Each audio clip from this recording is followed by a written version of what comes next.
Hey, how's it going? All right. We'll go ahead and get started here. If you're watching the intro, there were a couple bugs that I encountered. Just doing a little play testing. Gonna fix those really quick. Should be pretty easy things here. Not too worried here. I think that'll be current target.position. I think that will eliminate that bug. And the other one was when the camera pans over here. I really need this to probably go up by like 2, I guess. So I'm setting the position of the spring arm. It was just too low. I think that's it. Basically, I traded this for the target player. Let's see if that works. We'll see how that goes.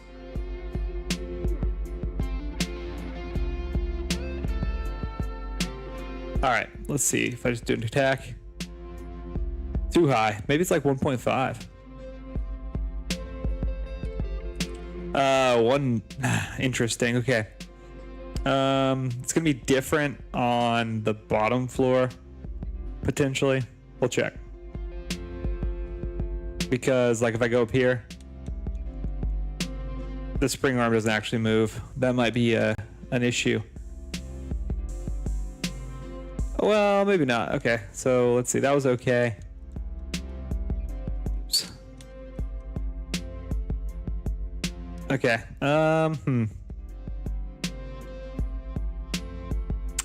So I think maybe it is just 1. That's gonna be too low. Let's see. So maybe it's just this times 2. I'll keep +1 for now, but I think that'll end up being +0.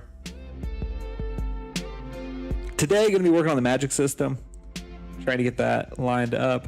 There are still a lot of issues with it. We just haven't finished implementing everything yet. Okay, because it's 0, so 0 times 2 is nothing. So that one I should be able to resolve. Oops. Okay. So it's 1 times 2 plus 1, still too low.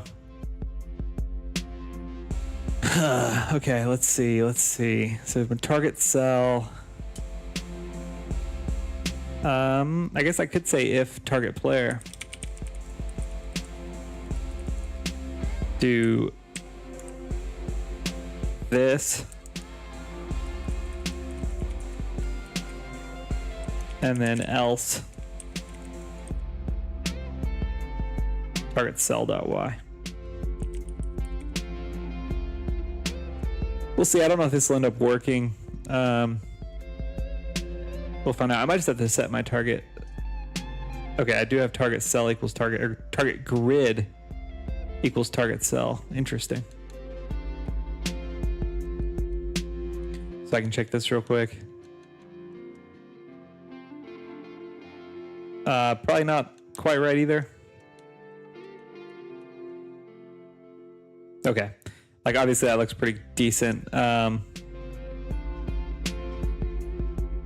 I did break some. Oh, because it's getting to priority of the magic, which I don't have yet. Okay, so that's fine.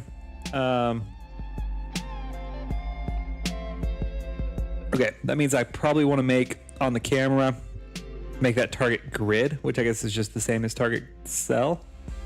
But if that changes, target grid.y. Let me think real quick. Yeah, and I guess I could do like +2 here. Okay, I'm gonna work on that a little bit later. I think that'll work though. Then what I want to do is start working on the magic system here. So that should resolve quite a few things. Alrighty.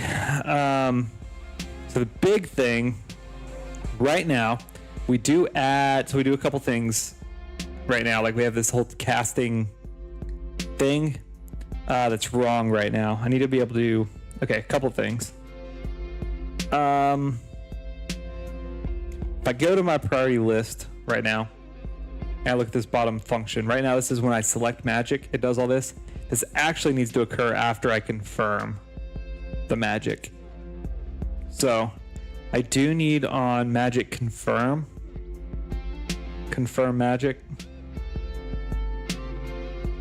Confirm.emit. Okay.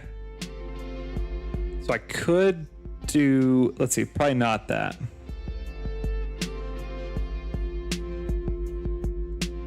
Probably a new signal.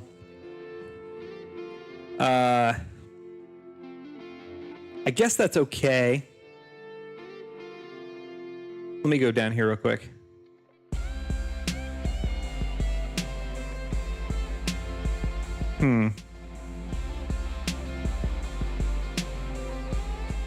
Okay, I guess it's okay really to build the node. I just don't want to do this until magic's confirmed.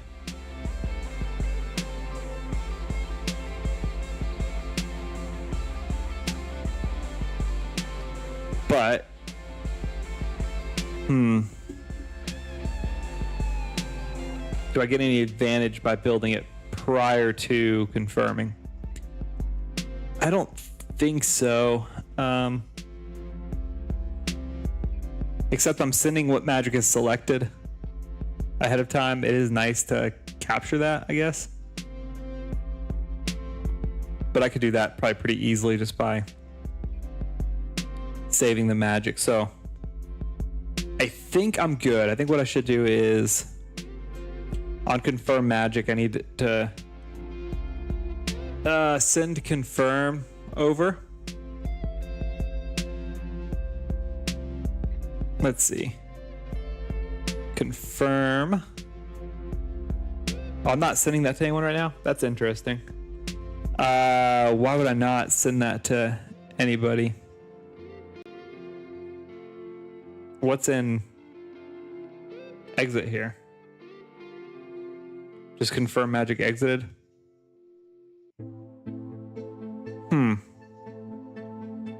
I guess that's okay. Let's go ahead and send that back to priority list here. And I've already got the right person here. Okay, so unconfirm, magic confirm. That's good. And then basically here, I would take all of this part and do this.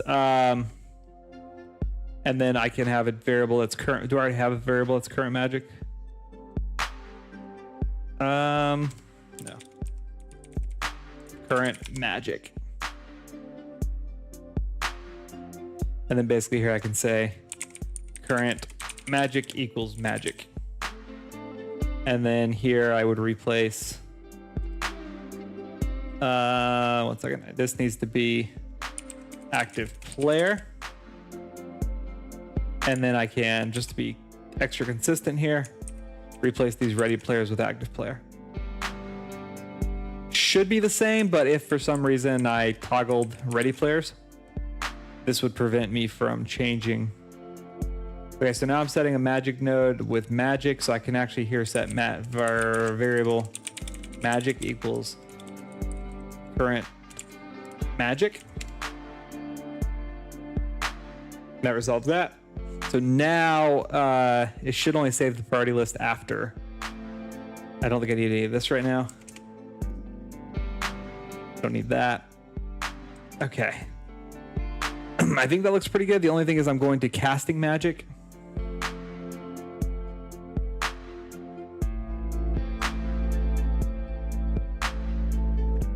Which I don't want to do here.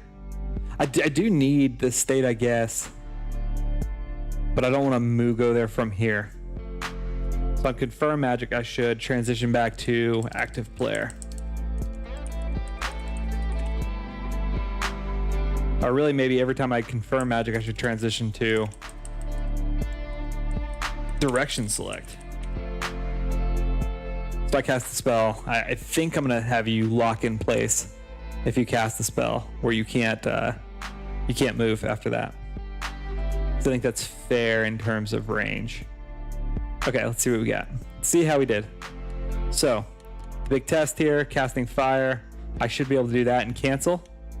And it should not hold, and it doesn't. I do need to, when I cancel, I need to clear the display list, which I'll do. Okay, but then when I confirm, okay, so I do need to go back. I mean, this almost works. And then, yeah, so that worked pretty well. Now it's saved on the priority list. I do need to do a couple things, though. When I confirm, I need to send that to probably the world to update the cells, and to the character to start an animation, and to the camera to pan back to the character. That's gonna be in confirm magic. So confirm first to the camera.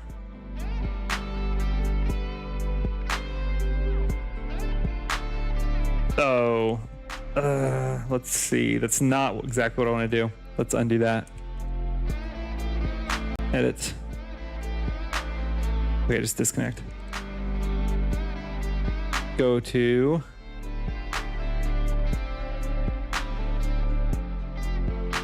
the camera, pick. And then I'm just gonna go down to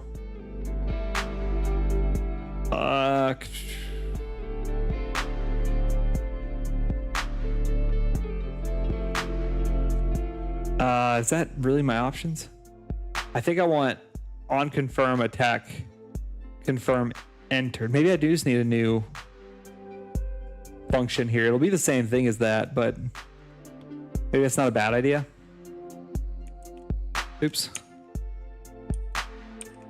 Because maybe I want to change some stuff up later and I don't want to have to redo all of my signals. So maybe doubling up on signals is not the best thing. Maybe what I should do is create new functions, and when I have the signal pass over, just call those functions. That would be the better thing to do, I think, but for now it's okay. Okay. So I should go back to the active player. And actually, every time the camera moves, it might refresh the world grid anyway. So let me check. That might be enough right there to fix it. Okay.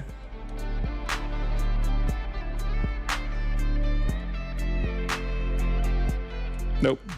Oh, my camera didn't even follow me, which is interesting. Okay. So that should have followed the active, which is interesting that it didn't. Okay, current state, follow active.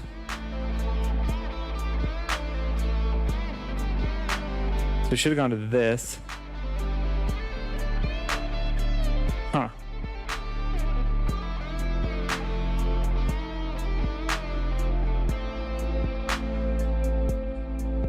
Huh, very interesting. Oh, you know what? I know what's going on. I need active player in here.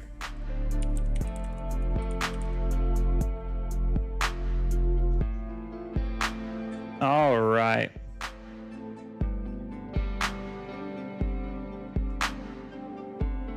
Okay.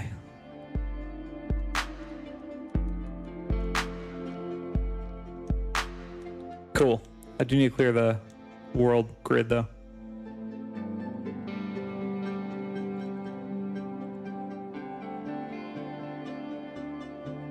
So I can connect this back to the world. Let's pick a function. I guess just let's make a new function. I'll call a function. Basically, I just want to clear cells. All right, and real quick, I'll be right back. One moment.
Hey, sorry about that. My son's sick. So I was helping him out, helping him feel a little better. All right. Very good. Yeah, let me take this to the world. And then in the world script, I think I just need to clear cells. I think that should be pretty easy.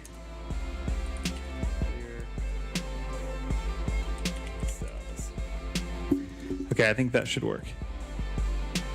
Try that out.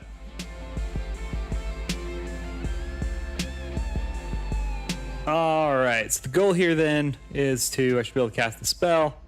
It should go on the target. I should not do any animation. Should be able to confirm. It should disappear and clear. Okay, did not clear. Let me think that through. So it's probably just that I've got two conditions racing each other. What I might need to do is when I enter direction mode, I should clear the cells. Let's check that out. So direction select. Yeah, because I really...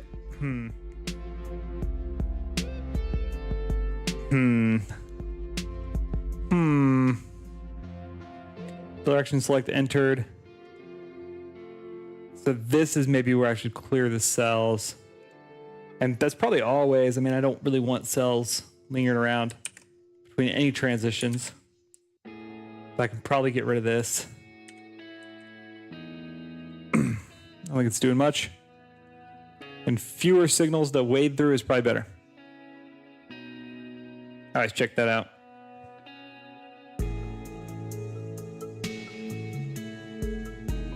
Okay.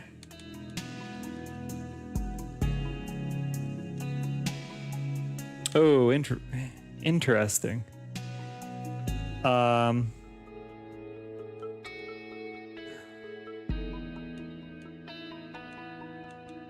What happened there? Did I double click? Maybe. Let's try it again. I feel like it may have confirmed for me, which means I might need to put some buffer on the direction select button inputs.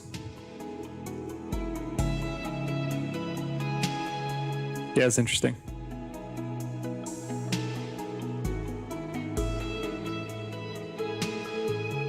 All right, let's check.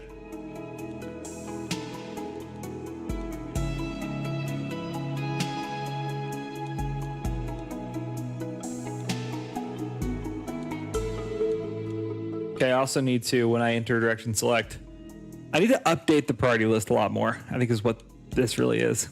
You'll see once I update it, it's updated.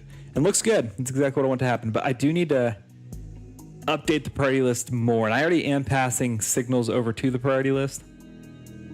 So what I really need to do is this. Probably here. Oh, actually, I do actually need to here. I need to do visible. I need to send a signal here. Well, I might already have it. Okay. Anyway, just like this. Do I want that one there? Probably not. Just here.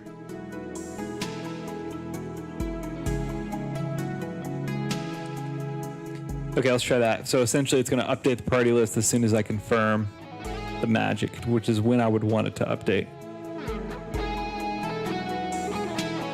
Okay.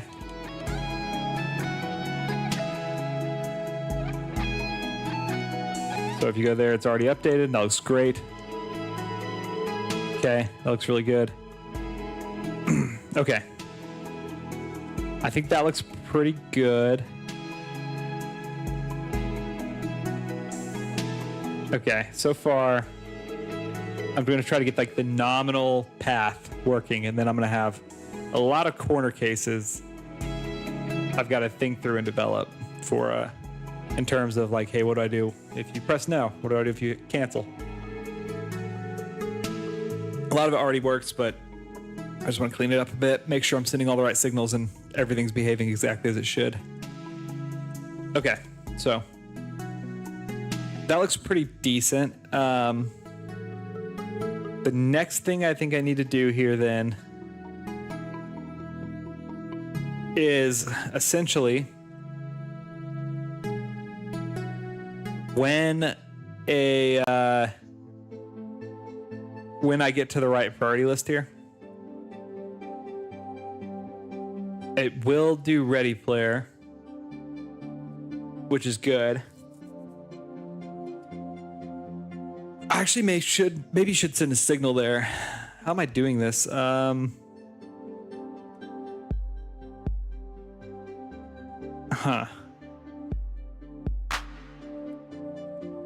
Basically, let's see where it fails when it gets to the magic, because essentially that needs to be, when it fails, that needs to be the, I need to check it and see if it's spell or character.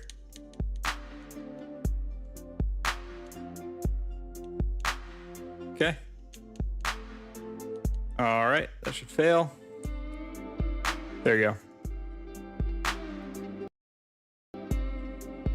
So it's coming up in the world, which is fine. So it's the player ready signal on the priority list. Where is that?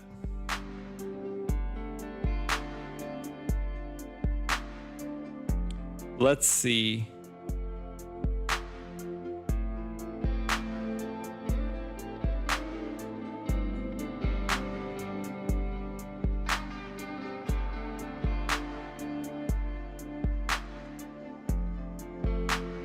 Player ready.init right here.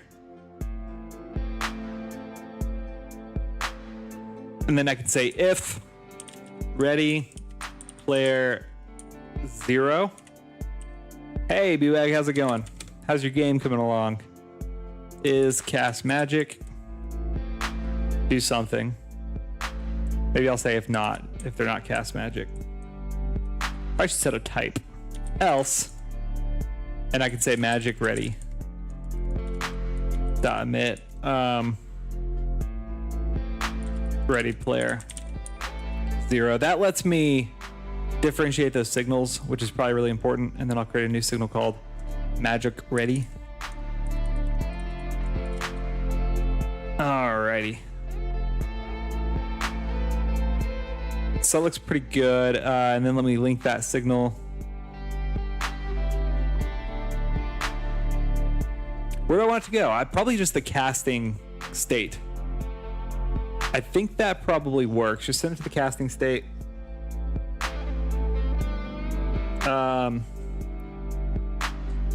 What state would I be in right then?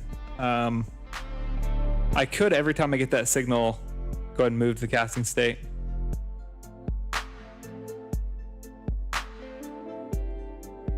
Can't make one other square follow it. Okay, I gotcha.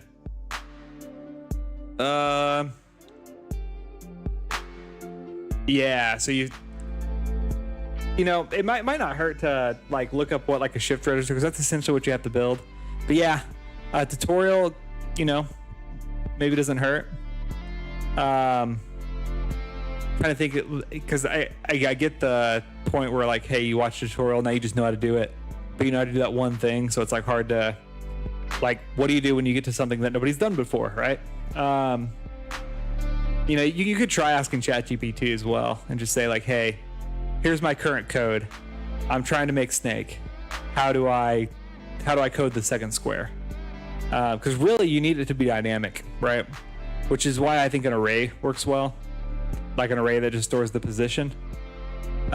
Which I mean, you already have the position in your code, so then it would just be, hey, what's the next position, right? When I move up by X amount, which it needs to be exactly the same size as the square. So you do need to update your velocity like the same box size. You could do that. Yeah, and the score system, honestly, if you do that and you end up making it an array and saying like, hey, my snake is an array of size X, your score is just X. So that ends up working out pretty well.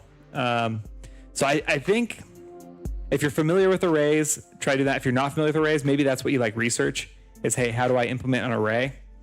And that might be a good hint without like having to do a tutorial. I think that'd be a good next step.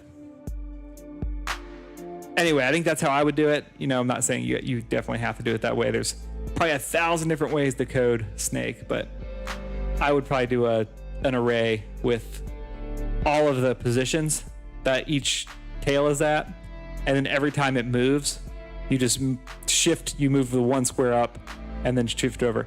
Shift register. So shift register is a physical component. So I didn't know if you had much experience with like component electronics, but what a shift register does here, actually, you know what? I'll just show you real quick. Okay, so what a shift register does, super simple here. So this is a shift register, right?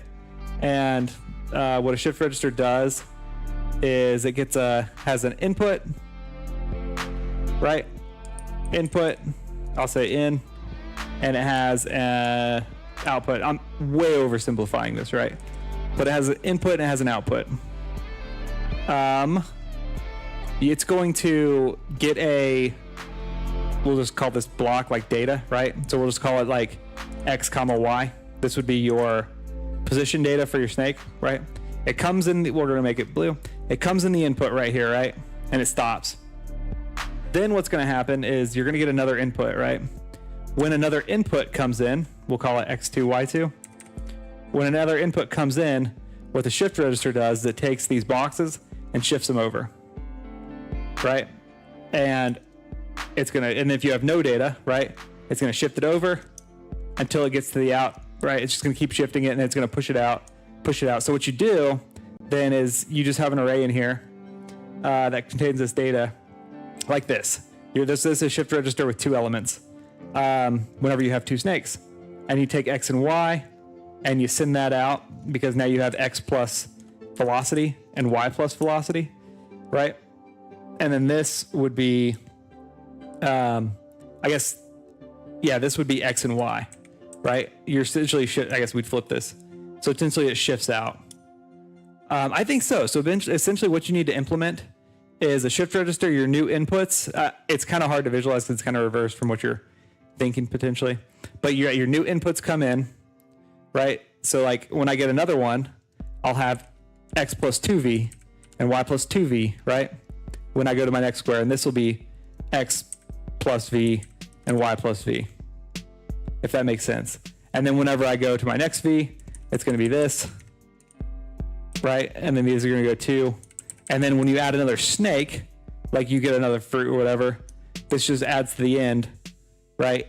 And it just keeps pushing down. So then this would be, because it's going to add to the tail, right? So this would end up being 2V. This gets the value of 3V. And this gets the value of 4V. And then you just keep going. And so you just keep going, you get another fruit. It just bumps everything 1. Does that make sense how I'm trying to explain that? And if you Google like a hardware component of a shift register, I mean, you would be implementing basically a digital one, because you want the values like in like the front value of your array always needs to be changing, because it's always going to be your new value based on your velocity. But your previous values, you want to be whatever your values were from the front of your snake. You just want all the values to shift over 1.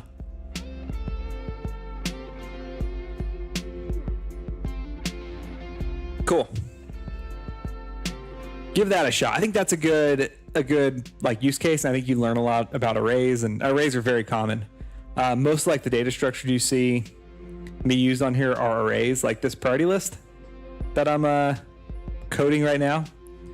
All it is this is an array. It's an array. And I say, hey, if the array is greater than 1, then sort them, right? Because I want the first player, whoever should be first, right? But if it's just greater than 0, go ahead and set this. So No, yeah. So on your code, that you had, and I'll just pull it up because I already have it open. And I did get Notepad++, so I won't blind anybody. Okay, on your code here, you are defining velocity right here, right? And you are just saying, yeah. So you just defined velocity as 10. You could set it to 20. What you should probably do is set it to block height, right? Because you want it to be the same size as your block.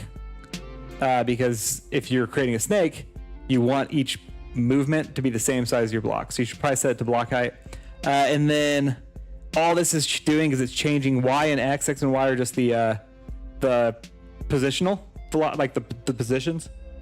And so velocity is just changing position, right? So all you're doing is you're subtracting or adding velocity to your position to get your new position.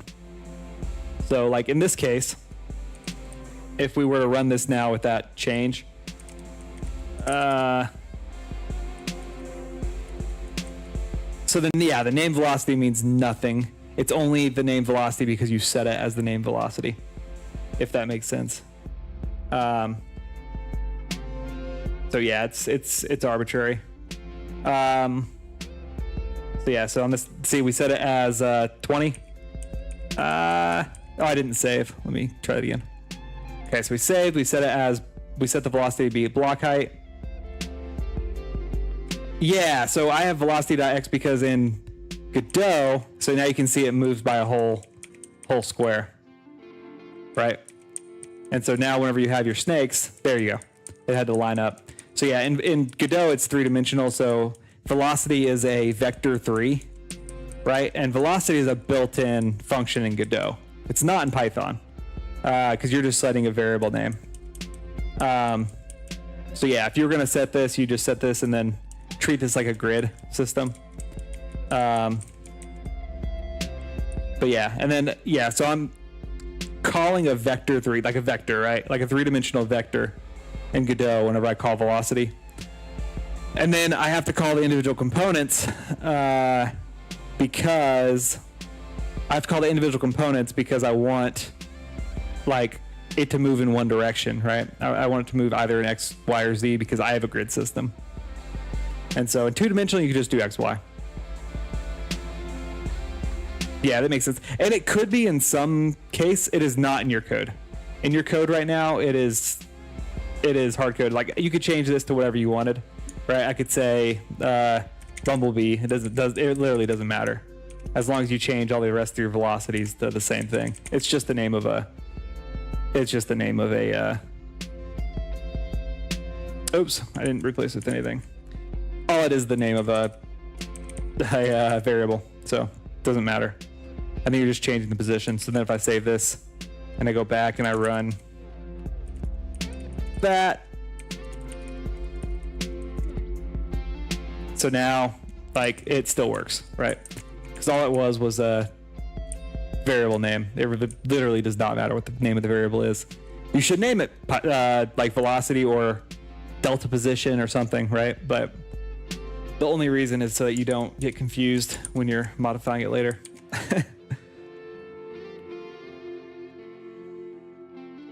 Okay.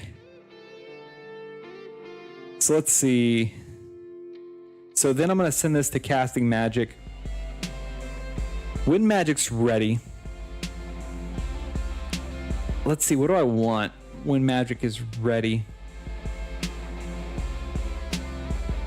I need to know the character that cast it, which I think is a function of this. So I actually need to know like caster and magic. And then I can come back to party list here. Ready player 0. Let me check real quick. Actually, I may already have caster as this. It's in the name, but I probably need active player. Yeah, let me modify that a little bit here. So cast magic. I need a new variable, caster. I'm gonna get rid of all these exports. I really don't need to export these.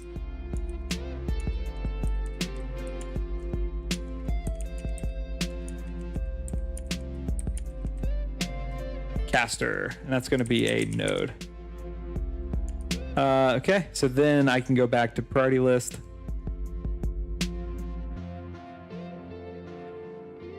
And I can say magic node dot caster equals active flare. Okay, I think that's good. And then what I should do, that's caster. And then I can come up here and pull that from here. So then I just need magic. And yeah, in Godot, the velocity is like set into the script. It's just an existing variable. That's really all it is too. The only reason it's important is because built-in functions like, let's see if this is even in here. It might be in my movement here. Let's see. Move and slide. Like this function, for example, right? This function takes the velocity, which is just a variable name, right? And it moves you based on that. So there's a lot of built-in functions in GD script that use velocity. It is possible that Pygame has functions built in already that use like a function name of velocity, but typically in Python libraries, your variables aren't, as far as I'm aware, right? Your variables aren't like locked in stone. Most libraries, I don't think, introduce new global variables. Some might, right? Like if you use time or something, but I think most of them are functions, like a library of functions. I'm trying to think of examples, and the only thing I can think of is like utility, like time. But I don't think it introduces any global variables that I could think of, just functions. So in that case, yeah, it would ask you like, hey, if you want to use this function, you'd probably pass velocity into it and call it. In GD script, in Godot's case, velocity is like a stored value, and then you actually modify it just by calling this one function without worrying about it. It already is a global variable. In a lot of cases, it's related to these, because everything you see on here is actually a variable, right? Like in here, I can change platform on leave, floor layers. All of that is just global variable. So, which is nice about Godot, right? Because I have access just by adding a node. I have access to all these things and don't have to code them in. Big difference, though, obviously, between Godot and Pygame. And then on casting, I'm going to pass magic. Let me go back down to priority list here. And I think I'm actually already passing Ready Player 0. So, yep, already passing it. So then I can come back up here to casting magic. And I can say active player equals magic.active or caster. And that's good. Let's see. I can undo this. Let's see. I can undo this one, but I have to go back to on active player. Let's see. Basically casting magic. Want to get rid of that. I don't need any inputs for this.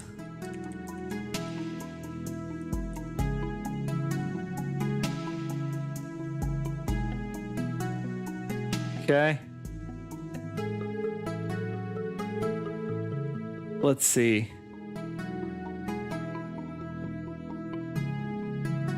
For now, I think what's going to happen is that player's going to end up attacking.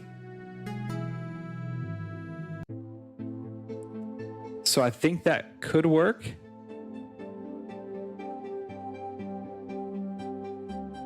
I'm not doing anything with the magic yet, but I think I would be casting, and then I can set up my actual cast function. Let's do a quick test, see how far we got, and see what happens here. Okay, we didn't crash, which is good news. So fire. All right, so now fire is there, and then I will wait. So, oh, it's a little laggy. So let me see if I can tell. I'm generating a lot here. Okay, I need to delete those. Oh man, interesting. So it's just running through. Okay, so there it's actually just running through and generating new priority lists over and over and over and over again. So I got stuck in a loop probably. But we can probably fix that. First off, let me get rid of those print statements, which is just this. So yeah, I was just calculating future priority over and over and over again. I wonder why that is. So I was running display priority list when I got to it. I might have to be right back. I might have to run over real quick. Help my son. Unfortunately, my son's sick again tonight. Yeah, I will be right back. I'm gonna make sure he's all right. Be right back.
All right, I'm back.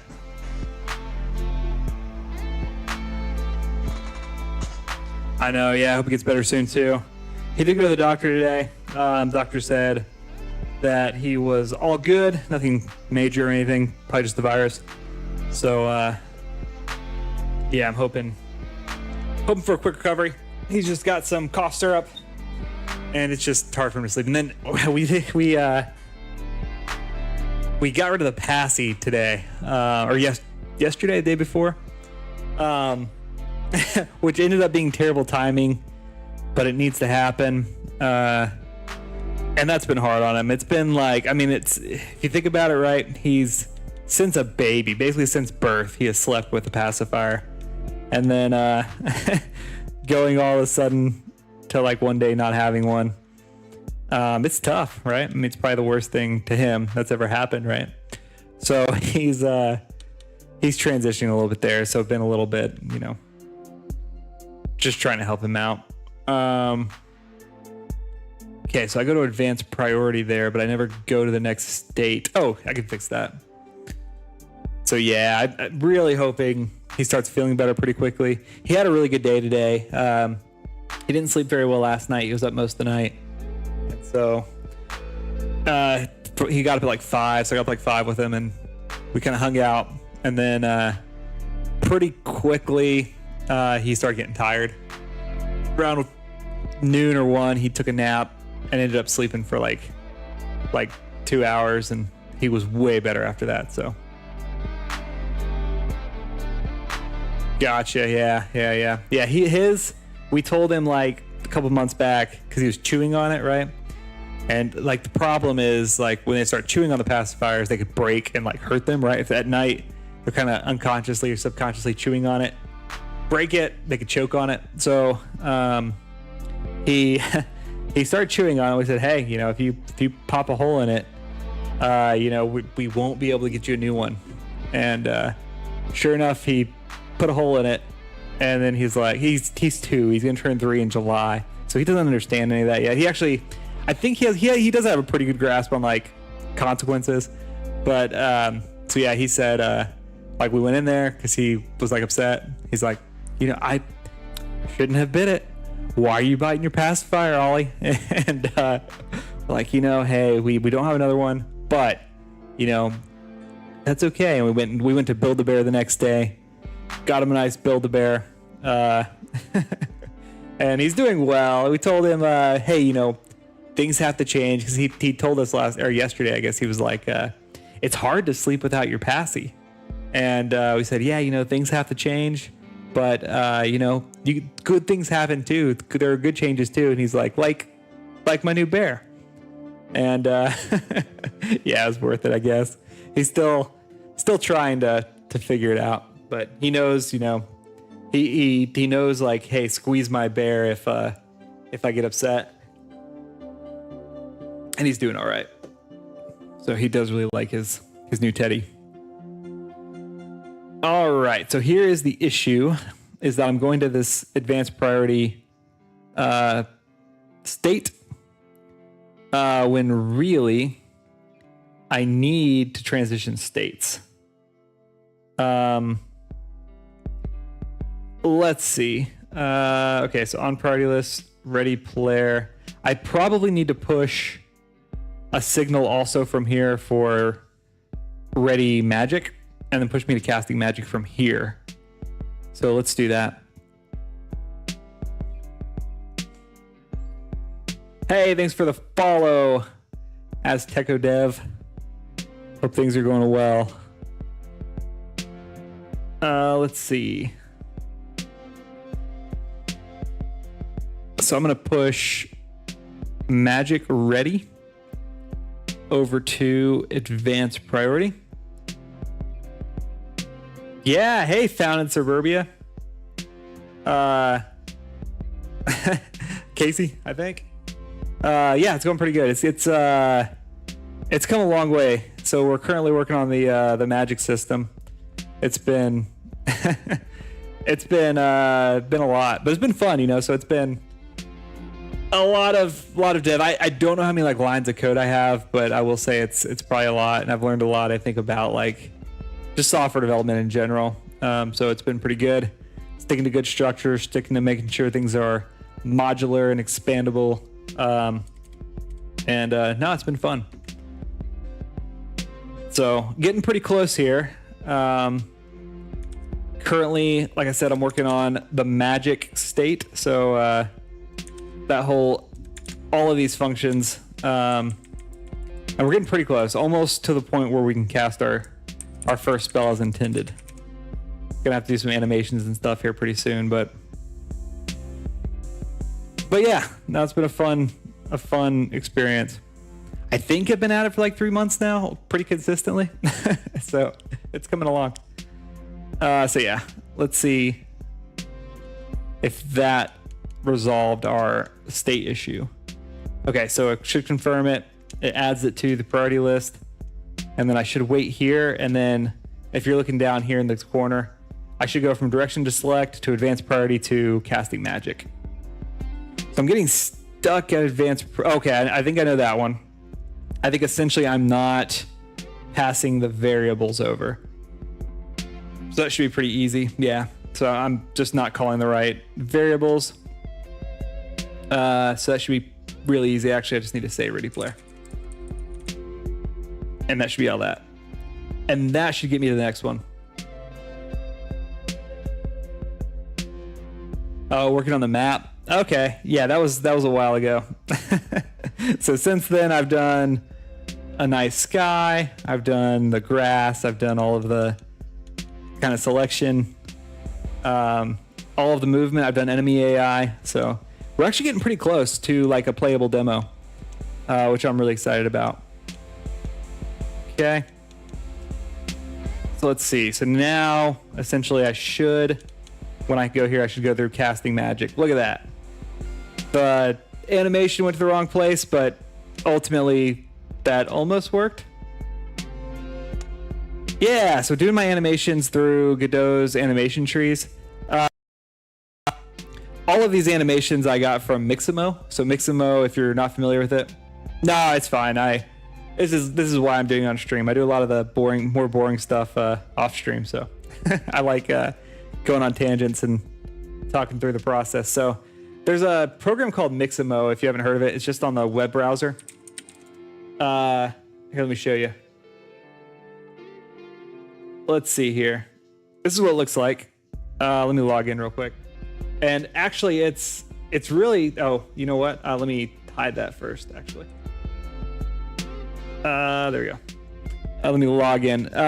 It's actually like super simple to go pull like a model and all of the animations, and it's free. So it's pretty nice, and you can actually load your own model. So I do plan on building my own characters in Blender. There you go. That's what this looks like. So you can actually come in here and grab these animations and add them. So anything you see here, you can go pull and put into your game. So I've got the same guy here as all my people. You'll notice, but they have a lot of different like character models and things. Like if you go to characters, they've got a lot to choose from that are all free. I'll be building my own characters in Mixamo and then rigging them, and then likely using these animations. There's just so many animations, I can't imagine needing anything beyond these. Like you can tweak them. So like whenever I pull them down in Godot, I have like an animation player here, an animation tree. And you can see here I have all of the animations in here, and you can tweak them, right? It's a lot to tweak because you have to go tweak like every skeletal position, but you can tweak them. So yeah, not too bad. And I was worried the most, I think, about that part, and it ended up coming together really fast. So that's pretty nice. And then you have this animation tree that's kind of like the state machine between all of your animations. So if I want to go through all these, right, I just set the like parameters for when it switches between them. I can set custom expressions, and then that's it. So really is not too bad.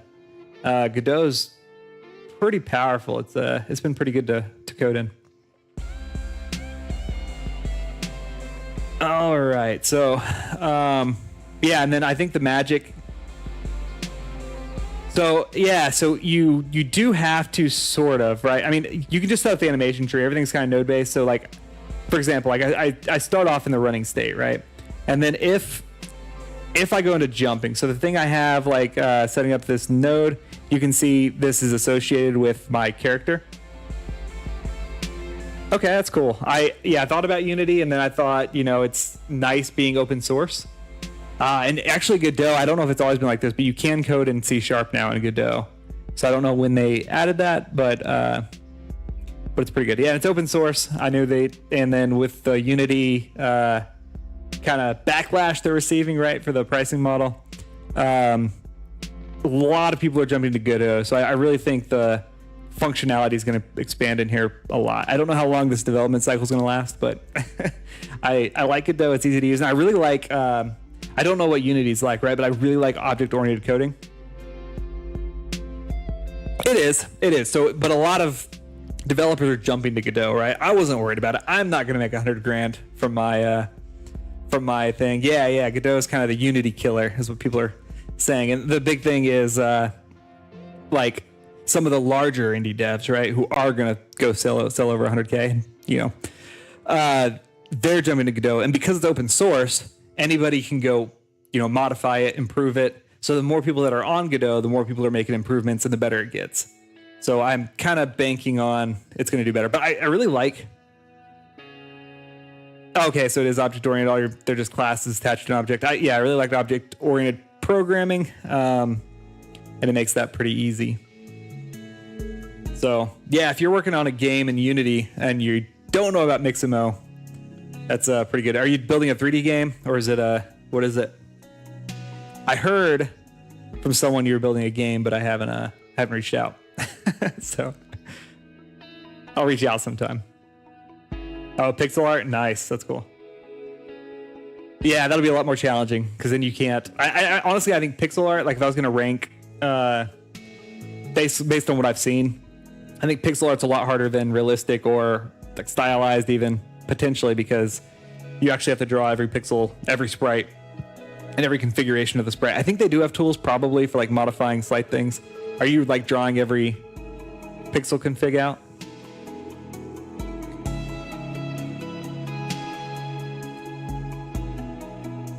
Kind of. All right. And this is looking pretty good. So I can cast the spell. I do need separate attack here. So I think I need to go to my target cell. Block bench. I've never heard of either of those, but I imagine, you know, not doing pixel art, it's different. I've basically been using Godot, Blender, and technically I think the only thing I've actually built in Blender is the grass. But, you know, grass is pretty good. I like it. But I will be building a lot more. Everything else came from just free assets that I wanted to do. I guess the sky is a shader. So, and then all the like this I built. I guess I did build this little ring around the person, right? I built that and get in Blender and then built a shader to actually color it. That's cool. So it's like a pixel or voxel, I guess, 3D survival game. So it's gonna be kind of like Minecraft graphics. Is that what that is there?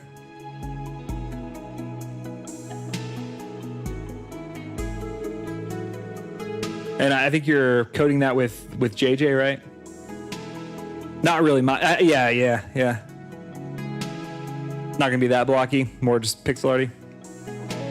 That's cool. If you want to collaborate sometime, let me know. Happy to pitch in if you guys want to take a look at anything. Not gonna say I can contribute too much, but you know, the coding side of it, I've got that down. Everything else, I may need some help on. Oh, sweet. Very cool. Well, best of luck. You'll have to show me what you got. Yeah. The art is definitely the hard part. Yeah, and like I said, pixel art I think is way harder. Like if you're going to do it like realistic, there's so many assets online you could just go pull. You probably never ever have to actually model or do anything. You just go buy assets.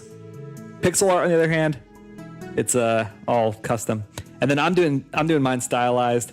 So like the style of the grass and the sky and stuff that you see here, that's kind of the art style I'm going for. The buildings and stuff, they were just a free asset pack. They'll look different. But like you see like the grass, kind of look of the grass and the look of the sky and stuff. That's kind of what I'm gonna go for. Is kind of like a anime-ish, stylized kind of look. So I think it'll look pretty good. Thanks, appreciate it.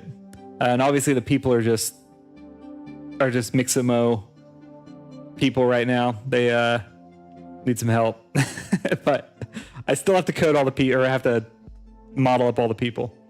My MJ's husband, or not husband, I am MJ's husband. MJ's sister's husband. I'll check it out. Are you just in Discord or on my phone? MJ's sister's husband does a lot of does a lot of Blender modeling. I'll check it out in Discord real quick. So he said he would help me out if I can't figure things out. But so far, Blender's been pretty good to use. Like I know modeling from like AutoCAD or whatever. It's similar. I mean, it's a similar tool. Oh, cool, nice. Yeah, your backpack, your inventory looks good. I haven't done any UI at all. Like my screens are like this. Yeah, I think you could. The block things, I'm sure, is really hard to code in. I'm sure it's not the easiest thing in the world. But no, those look good. Yeah, that looks great. I like that art style a lot. So you'll have to keep me up. So I'm guessing, yeah, there'll be like crafting. There'll be survival. You have to fill me in. But yeah, looks good.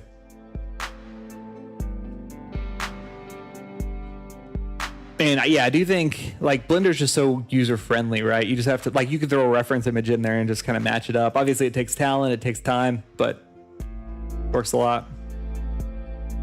Oh, very nice. My AI is real basic. I coded it up, in a couple hours just trying to get something. It works. So like, I mean, right now I could play the game. I can't cast spells yet. That's what I'm working on, but and then it will break, I think, because I've been changing so much. I'm sure there's going to be something that I missed. But so right now the AI, all it does is it follows whoever is in range and has the most current HP. So kind of a dumb AI, but I've broken everything out into functions where when I start working on that, I can quickly like modify. I'll probably have different AI types. Some people will probably follow like the strongest person. Some people are going to attack, if you have like a ranged person, that sort of thing. So there's different things I need to do. And obviously that was a glitch because my person was sliding. I did find out how to resolve that one. I just haven't implemented it yet. But yeah, so they're going to go after this guy up here and attack him, which again, really dumb AI. But they're going to go try to attack that guy over there. And yeah, the AI part's hard. Kind of finds you and jumps at you. So is it like a one-hit kill kind of survival type thing?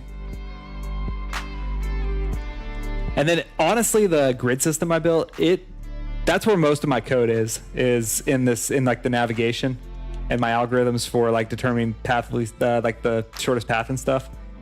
That's my most lines. Like of all of the scripts I have, I think that's my longest. Oh, okay, gotcha. That's cool. Oh, sweet. So yeah, you got to kind of manage all that.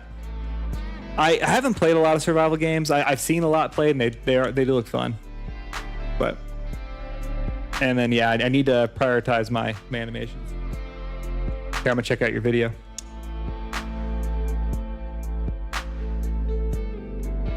Are you guys streaming dev or anything, or posting anything? Oh, nice. Okay, cool. So it's coming along. I gotcha. That's cool. You have to let me know if you do, and I'll make sure to follow along. But very nice. No, I hear you. Like I said, I think pixel art, that would be like one of the biggest time sinks. I've waited on a lot of the art. I kind of got a couple things just to kind of establish the style, and that's it. But I gotta cheat a little bit because there are so many 3D assets out there that actually you might have some 3D assets available to you, but you'd have to like hunt them down. But you probably could. I mean, you are in 3D. You probably could use the Mixamo animations. Yeah, and solo dev is hard and time consuming. I agree. I've been like trying to just come up here. I honestly like probably 3 or 4 nights a week. I come up here and code for a few hours. It's been pretty good. Definitely trading a little bit of sleep, but don't get sleep anyway because of the kids, so it's fine. It's fine. But yeah, it's been fun. And then my hours aren't yours, right? I think you're up at like 5 a.m. or something.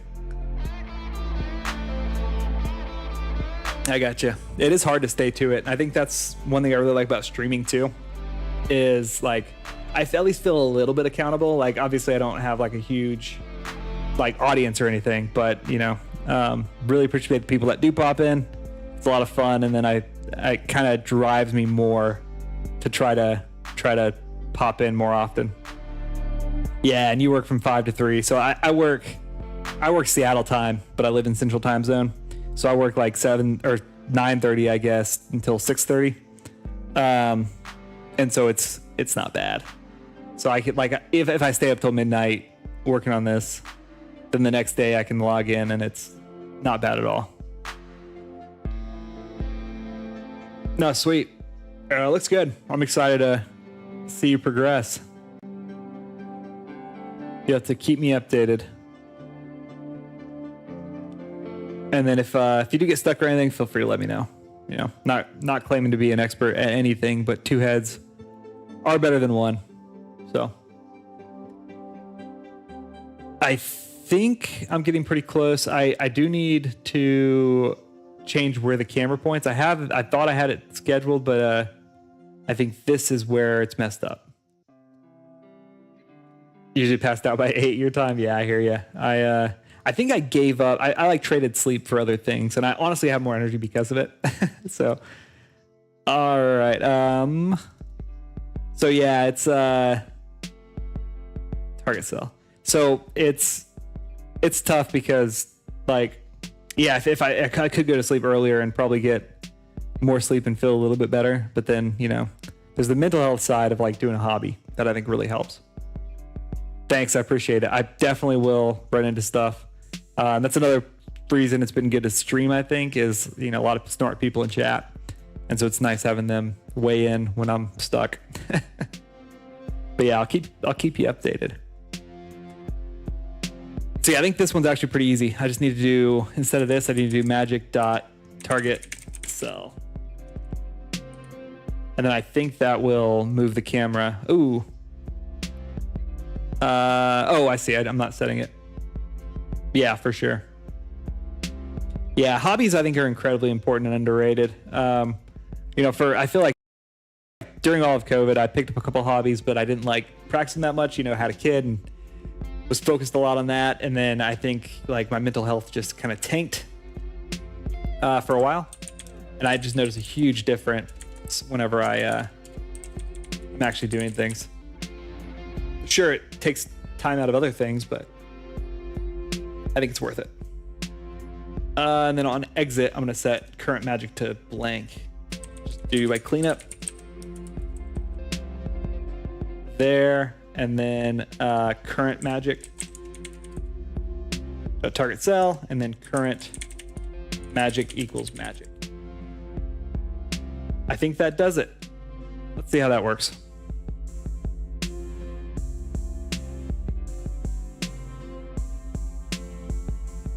Yeah, and that's honestly why I was gonna do game dev as well, because like I had my shop, right, and I was going out to my shop, but like during the winter, I don't have heat in my shop, so it got cold. So like I had that Bronco in there and stuff, and want to do stuff there, but I was like, I need something I can do quickly at night without as much effort to walk away out the shop. So I started this, and like I just like making things. I really don't care what it is. I just like creating something, and I was like, well, you know, I can code, I can do 3D modeling, like I'll give it a shot, and it's worked out. It's been pretty good. Okay, so let's see. Okay, I broke it because I'm adding vector 3 eyes and vector 3s. Get a forge in the garage. Yeah, that'd be sweet. Yeah, game dev's probably cheaper and probably safer. So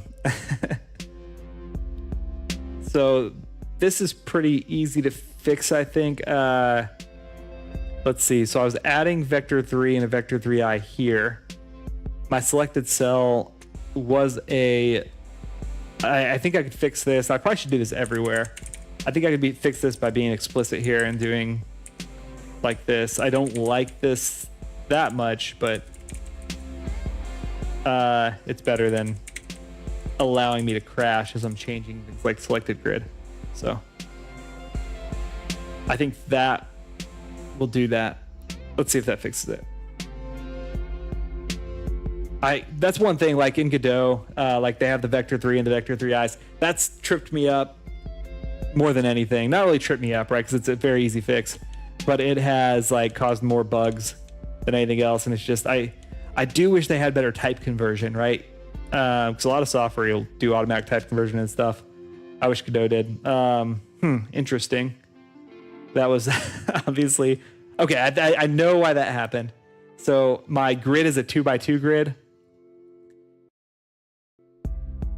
Oh, and then I need to make sure to ignore magic on that and remove magic from my ready player. So that's pretty easy. I can say if ready player is cast magic, and then I can say let's see. Basically, if ready players cast magic, I can just do ready player dot remove at 0.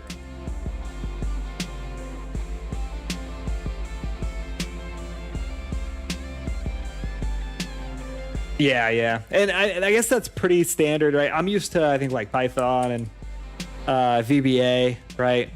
All kind of application layer stuff. Explicit typecasting is probably the best way to do it, because then you know that you're getting what you're asking for, and it can change up, so you want to be explicit. But I've probably ridden a crutch for so long that I'm just not used to it.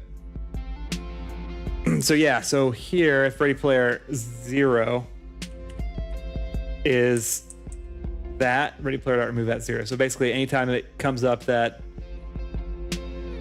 this is magic, just go ahead and remove it, and that should resolve that problem. And then I need to, on this, target cell just times world dot grid size. Let's make sure that's the right variable. Yeah, same here. Yeah, I do mostly VBA now with like automation, and it's so high level and so forgiving that whenever you're doing a lot of explicit things, it's a lot harder to just be right all the time. Luckily, it's like an easy fix, right? So I mean, as long as you're expecting it when it pops up, you just code it, and then over time, hopefully, you resolve those bugs. Like Vector 3 and Vector 3i is the one that gives me the most trouble, though, just because they do the same thing. Different functions require different ones.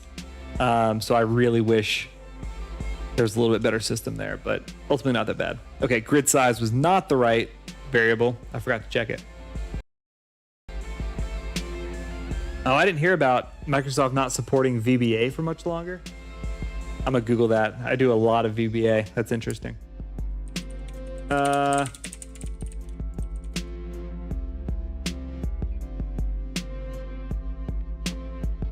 Let's see. Oh, they block it from running by default.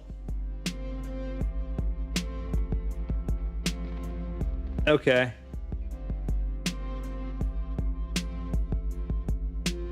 Interesting. So yeah, it looks like they're not putting any effort into it, but I don't think they're going to do away with it. And I agree. Like, most of the comments here are like, it's too entrenched to be abandoned. And yeah, I mean, at work, going in my current job, it's like anytime we want any kind of application, it's VBA, because we do so much in Excel and stuff. Yeah, it does. They did say they were going to default block it, but for everything we're doing, we would just turn it back on. I think but I hear you. Yeah. They're not adding to it for sure, which is a big reason why I'm using Godot, right? Because they're adding to it. So it'll be stale. That's okay. It's still worth it. And it translates. Like, honestly, even like jumping into GDScript, it translated so well. It's not too bad. Yeah, I'm not on the cyber side, so you're already just talking about policies. You're already a little bit over my head. I just make data tell me things. Oh, I forgot to change that. Multitasking, I guess. But yeah, so you probably have a lot more insight into the actual like security side of it, which I have zero insight into. But yeah, I guess if they stop supporting security on that could be really interesting, and how we're going to deal with that. I'd be really curious to what they're thinking and what they're going to do. Grid map size. I was close. So essentially what I'm doing here is just multiplying target cell by that grid map size, which should translate that to the right place. Should translate the position of that target square into the right cell, into my from the world map position to the grid map position.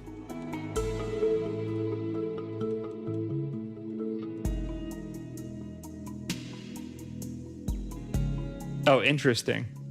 Yeah, it's strange. that you can't use VBA. We still use it all the time. Oh, interesting. Oh, that did not work.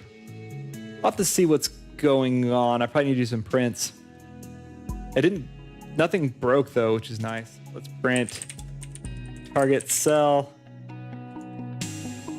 And then we're gonna print, actually, maybe I have to divide this. Yes, I have to divide this maybe. Let me think. I am not sure. We're gonna find out. Let me just print it first so I can see what it is. I got you. Yeah, we're focused, you know, being on the cyber side and stuff, they probably have a lot stricter policies. We do have government contracts, but honestly, like at my current job, like the cybersecurity compared to my last one is, you know, much. I won't say it's like lesser. I mean, I'm sure it's secure, but it's not. Yeah, it's not security controls you guys have. Yeah, really, really interesting. Because I mean, VBA is absolutely efficient, right? You guys want to be efficient. So really surprised to hear that, and then maybe Microsoft to go back on that. As far as I know, every tech company is using. So 000 is the. Oh, I'm not setting it the target cell. That's why. So it's the default.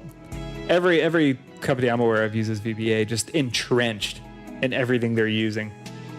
So that's absolutely wild. I hope Microsoft gets their stuff together and fixes that, because that doesn't seem like the right path forward. So ultimately, I'm not passing the selection here, but I could. So when I select a target, this should be pretty easy. Just here, whenever I, not in confirm, but in target, I guess confirm, it's fine. When I pass along the target here,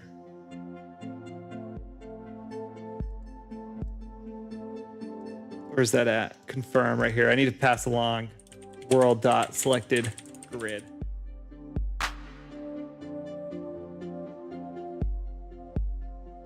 Oh, okay, I gotcha. So they just have to. I see. Okay. Okay, so essentially their VBA, they've got to create like a digital signature. That's basically what you're saying.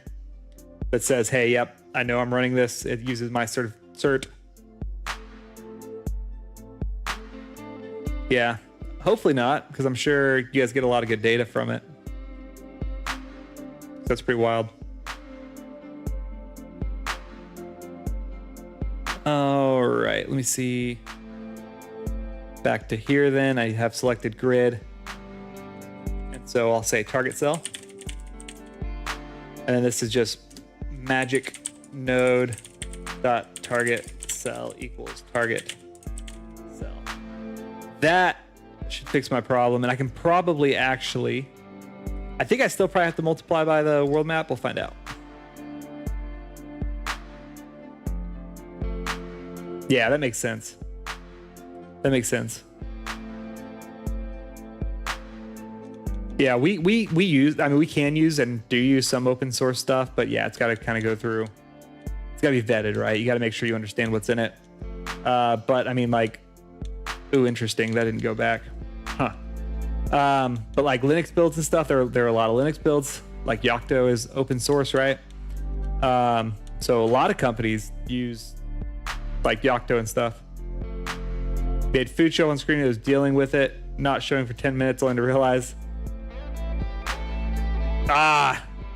Hey, good catch though. Good catch, B-Bag. Not easy to catch a lot of stuff like that, so. So, great job. Those kind of bugs are tough. All right, so that was 301. And let me think here. It did not go to the right place, I don't think. Let's find out here. I'll just do it back here. I broke it. Let me try this again.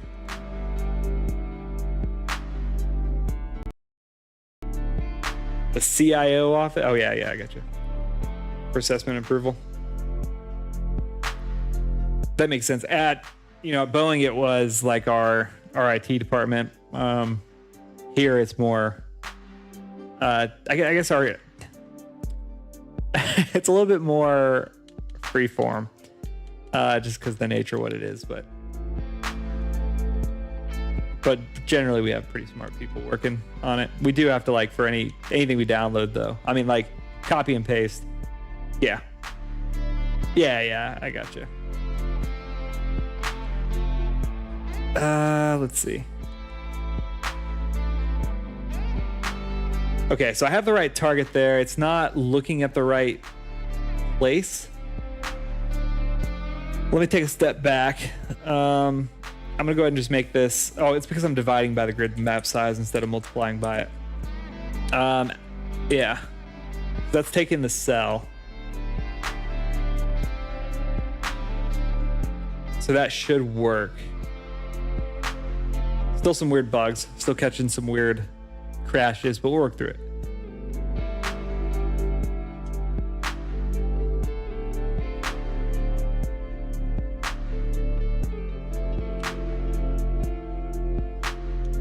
So did you get that, BWAG, did you get that working then?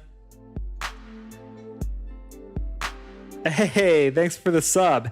In fact, Casey, you're my first sub, so congratulations. You're gonna get a first badge after I unlock it. I really appreciate it though. Yeah. So yeah, appreciate it. All right. I think that means I made it, right? I think one subscriber and you're in. So I have affiliate because I have a song published on Spotify, and my publisher, I guess the record label, right? They had a deal where if they publish your song, you get free Twitch affiliate status. So I kind of cheated my way into it a little bit. Oh, nice. Okay, cool. Well, best of luck, BWAG.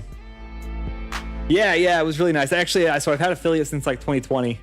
I have not streamed as much, but yeah, it is fun. I really do like streaming. It's a ton of fun. And then what I really enjoy, I think, is like people come in with ideas or they're doing their own thing, hearing about those sorts of things other people are working on, getting their ideas, helping, where I can.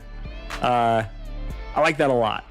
So I've been enjoying that side of it quite a bit. Again, not going to say I'm the best software developer ever, but I can help every once in a while, and it is fun.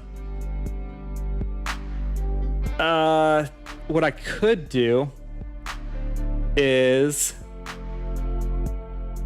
just I could make this a lot simpler, I think, just by making on my Magic, creating a function called unconscious. If you do start streaming, let me know. We can do some collaborative streaming, which could be fun. Hey, also got a new trophy for number of messages in chat. So that's fun. Today is a monumental streaming day. Very cool. Yeah, I've actually done some music here. I've worked on the OST, and that's a lot of fun too. So I was playing guitar. Yeah, for sure. Definitely do. It's been fun talking to you. It's good to catch up. It's, I should just call you more, but this is good too. But yeah, it'd be cool if you play drums on stream. Like playing guitar on stream is a ton of fun. Been working the OST. I might do a little bit tonight, depending on if I get this done. Oh, interesting. Yeah, same here. Like, it's hard. It's a lot of effort. So need to figure that out. I don't know why calling someone is just so much. Like, I enjoy talking to people, right? I don't really like texting that much. I like being on stream. That's fun.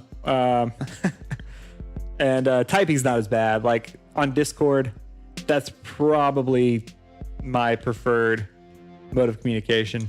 But like with the kids around and stuff, it's like during the day, I can't just, you know, respond to text, which sounds ridiculous, but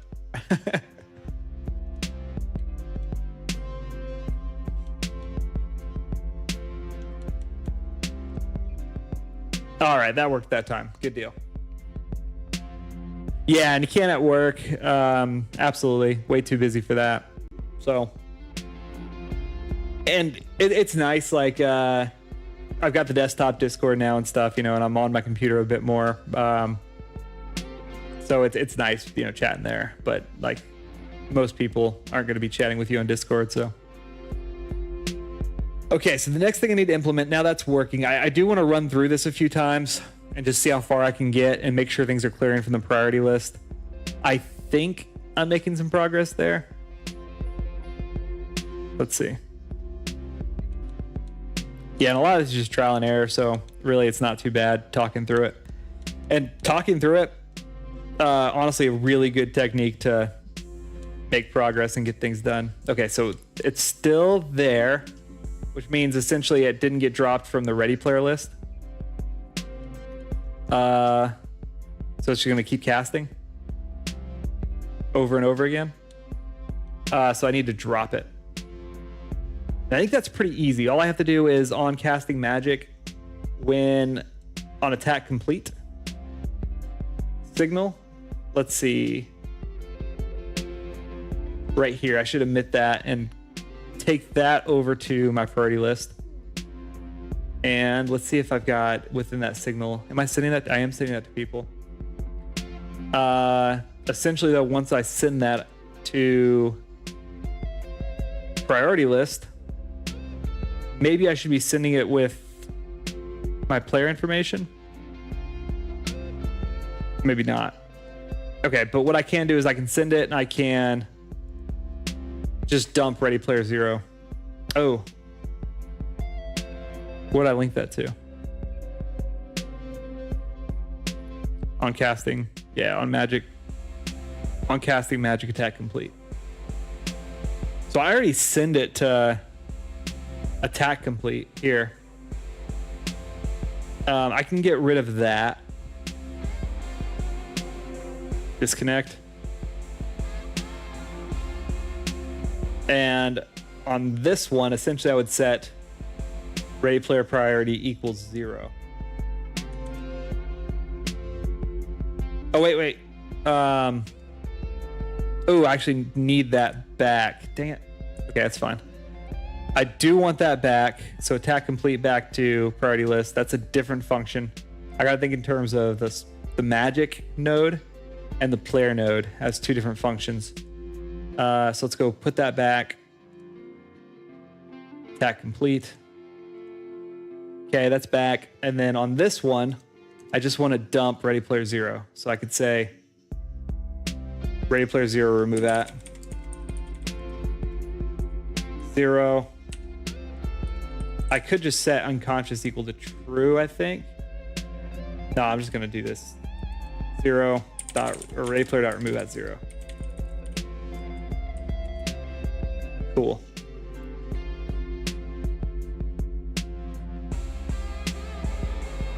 Yeah, and that's what I'm trying to do with my state machine. I'm trying to get my, so I thought about like having like and I guess that would work pretty well, kind of like having a middleman to do it. I got a little, so I did have like a huge spaghetti web of code, right, where it was sending to a bunch of things, and then it got really confusing. And instead, I kind of opted to, okay, I'm gonna have a state machine that walks through these different states, so it can only be in one of these states at a time.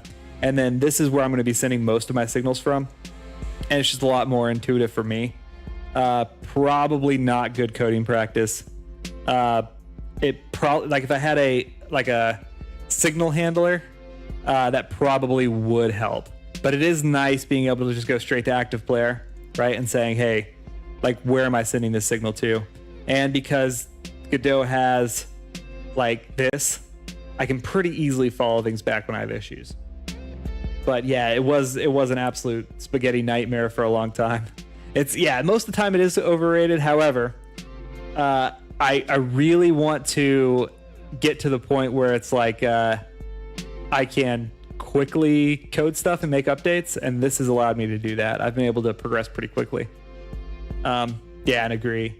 One thing that's nice, this is kind of cool actually. One thing that's nice, like when you mentioned like developing with other people, I haven't done this yet, but I probably will. I'll show you this here real quick. I've started messing with this at work as well, but I can say like, I can run this code right here in through ChatGPT, right? And what it returns is this. So talking about like coding with other people, right? This is, I think, the ultimate use case for ChatGPT. So boom, look at that. Every line, and now it messed up my spacing, but every line is commented. Anyway, that's just a free tip. I'm not going to do it all to everything now, but if I ever pull in another developer, I'm just going to send all of my scripts through ChatGPT and tell it, hey, comment all this for me. I mean, the comments are pretty decent too, right? And it says like possibly for these purposes and stuff. Yeah, I'm so bad at commenting, but like at work, I usually develop scripts quickly. Nobody ever really looks at them. They use them.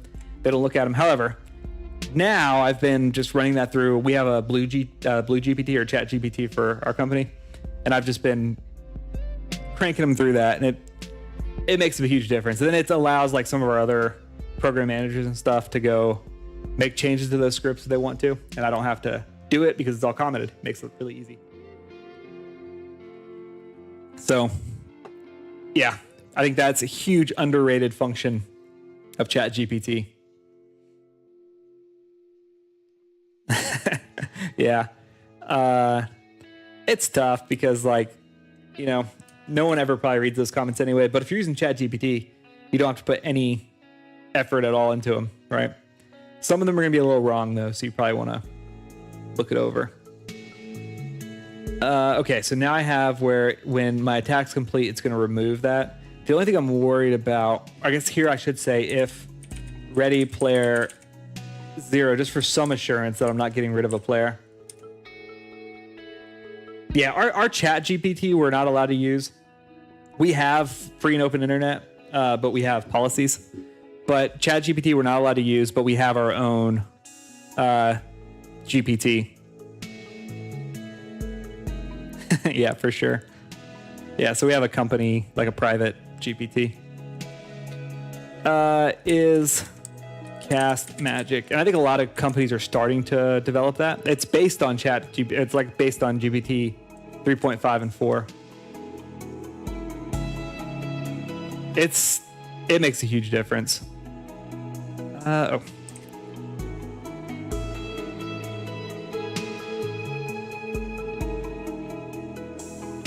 Morale goes down when there's no errors but it doesn't work. Oh no. What are you running into now? But I hear you. I run into that all the time, right? My debugger's not telling me there are any issues, but I'm crashing. Oh, or it usually gets hung up on the beginning. So a lot of times that's you're stuck in a while loop if there are no errors, but it's like if you can't like put any inputs or anything. That's kind of what I run into. Just does not grow. Might be the logic. Feel free if you want to put that in the Discord. I'm happy to take a look. Food class and a snake shift class. I gotcha. I probably won't be able to look at it tonight because I'm probably going to be done here pretty soon. But if you post it there, I'll take a look and maybe we can figure it out. And yeah, we still do.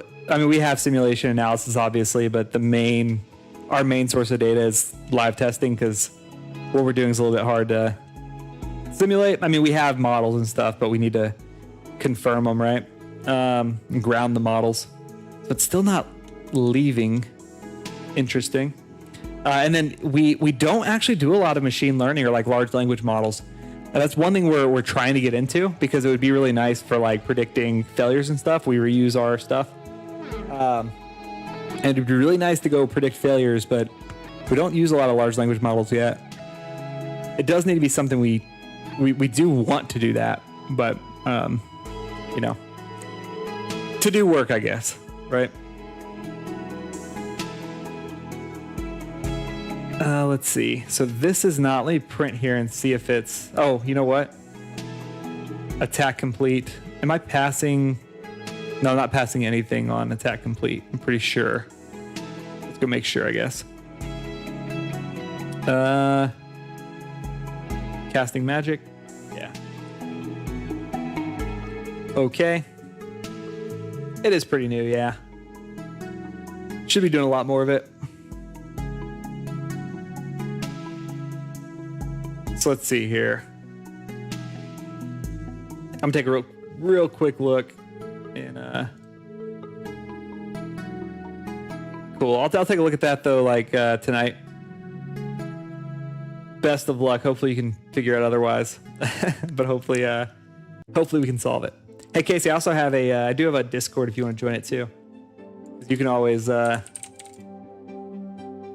pop in there if you have some advice for some of this coding stuff. Feel free to help out if you want. It's pretty small, pretty new. Okay, let's see if I'm actually doing this. Print, removing magic.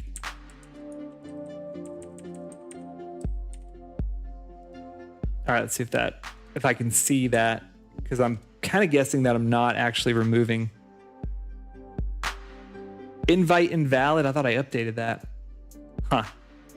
So I'm guessing what's going on, because I have updated a few times. I probably don't have like a permalink. Oh yeah, it expires like every couple days. Need to figure that out. Here.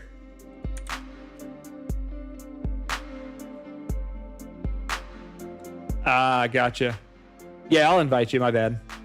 Yeah, I don't have to keep. There you go. My bad. It's getting late. I wasn't thinking through it. Oops.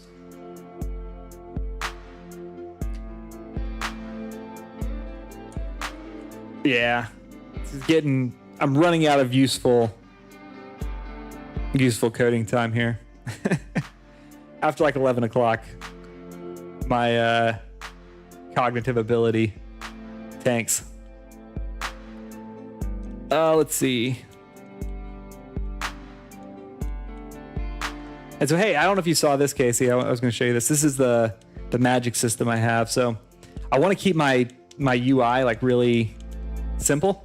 So my plan here is you would pick like your element, right? Like, so if I pick fire, and then based on the spells you know, like as you walk down and you charge it for longer. So on the priority list there, that's like the turn order. As you charge it for longer, your spell would get stronger. And then part of the magic system is you're going to be learning spells by just doing things, like whether you're casting spells or like maybe even attacking or interacting with stuff, something, right? And so you would learn new spells. So the plan is the further down you go, the more chance you have of like learning the next strongest spell. It's going to start at a pretty low rate probably, and then with level probably increase, and then you would be able to spend experience to actually learn it after you unlock it. I think it's a pretty cool magic system. So like here I would do like fire, and then if I wanted to go a little bit stronger, oops, it's okay. I'll go back to, if I want to do fire like a little stronger, I go to like fire 2, which that broke, which is interesting. I'll have to see what happened. So yeah. And then it stopped following back to my character, which is fine. Thanks, appreciate it. I think that's going to be a cool mechanic. It's going to be a lot of fun. I think it makes everything a lot simpler, right? Because if you have 100 different spells, it's hard to navigate that. Yeah, exactly. Yeah, so one of the like the story element behind that is what Bielak said. Essentially, magic is going to be like unlocked in the world, right? There's going to be no magic. It's going to be like normal fighting stuff. Probably right at the beginning of the game, magic's going to be unlocked. So everybody's going to be like learning magic together. So like your character's going to be the first people like learning magic. And so instead of like learning existing techniques or like things in books, that kind of stuff, you're literally like, there's going to be some kind of magic or wild magic aspect where Like you are discovering new spells. And that's kind of how I've tried implementing this. Like the more you're focused, the more charge time you have, the more chance you have of actually discovering new spells and like accidentally learning something new. And then you spend experience to actually learn it. So I think it's a cool concept. I think it'll be fun. Let's see if this casts. Okay, that casts. Does it break? Okay, it didn't break, but it stayed in the priority list. Sweet, appreciate it. It is going to be pretty, it's going to at least have quite a bit of story. So I'll definitely be throwing things off of you, seeing how it goes. I did remove magic apparently, but it added it back. Oh, okay. I got it. Okay. Priority list dot let's see. I see what's going on. I'm essentially not erasing it from my actual player array, and I need to. So I think it's erase. And I think I just put in a value. Yep. Okay, that's not bad. So that was what I was missing. So then I would do priority list dot erase, and it would be ready player 0. So I need to do that in the opposite order.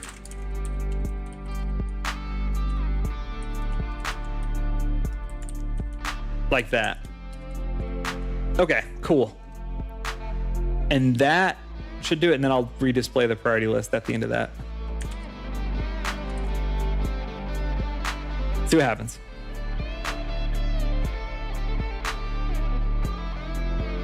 No, yeah. So the way it works is just like, so I know you can't see my controller, but it's a tactical RPG. So you like click move, right?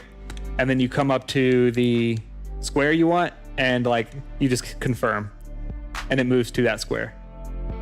So that's how it works. You choose where you want to go, the tile you want to be in, tactically, what makes sense, right, on the grid, and then it automatically moves based on that. You can confirm, like when the guy's teleporting, you might see that sometimes.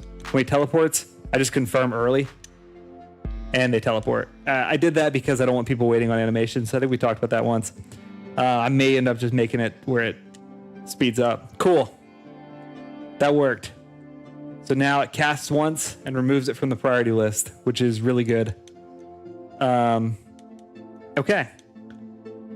So we're getting pretty close. It will not be open. Well, there will be levels.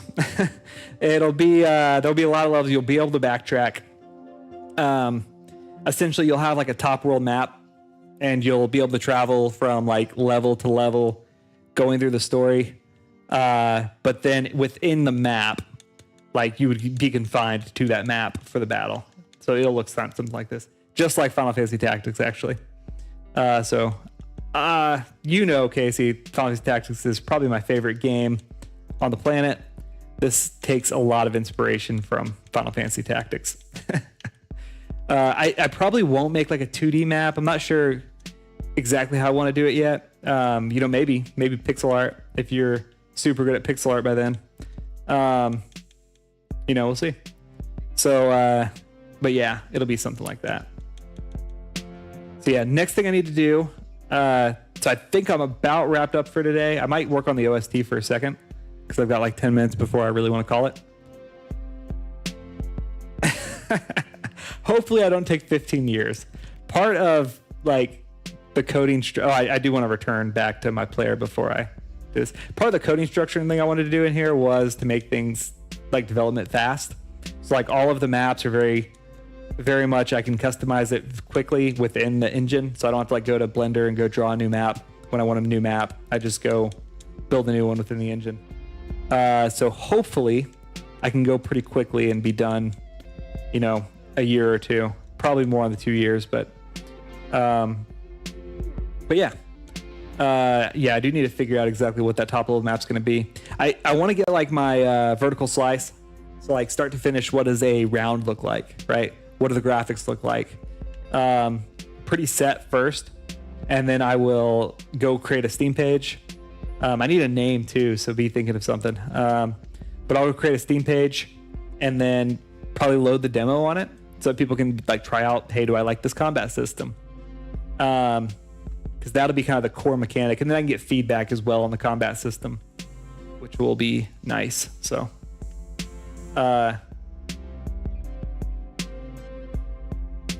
very cool. Is yours procedurally generated, or is it just like a set map? And I've thought about that too. Like, should I have some more open world concepts, right? Where if you leave a map or finish a map, whatever, you know, maybe it is like a 3-dimensional world that you run to, and then whenever you get into a fight, it kind of locks it in where you're at. I thought about that, like that one game I was playing. I can't remember the name at the moment, but that's how the combat was on that one. I got you. Yeah. Got to do the minimum viable product first. So I thought about that, but I think that's just too much. I think it draws away from the vertical loop and would just be a lot of like walking. I really want the focus to be on the tactical gameplay and the story. Okay, we're close. One thing is I want, after I confirm and I go into direction select, I want it to navigate back. So I think direction select may actually be the wrong place. After I confirm magic, I think I actually want to go back to active player. It should automatically push me to direction select because my priority should get reduced to 0, but we'll see. I agree. Yeah, I think open world would take a long time to implement and probably not add much. Okay, let's see. So when I cast magic, it should still take me to direction select, but it should kind of clean up. Perfect. Oh, it did not. My priority should be 0 though. Can I? Okay. Let's see what happened there. On confirm magic exited. Let's see. Which one goes to my priority list here? None of them go to my priority list. Oh, hey, I'm gonna have to be right back, I think. Here. Ollie is sick, so I'm popping in there every once in a while. He's been coughing. I'll be right back. I'm gonna go check on him.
All right, I'm back.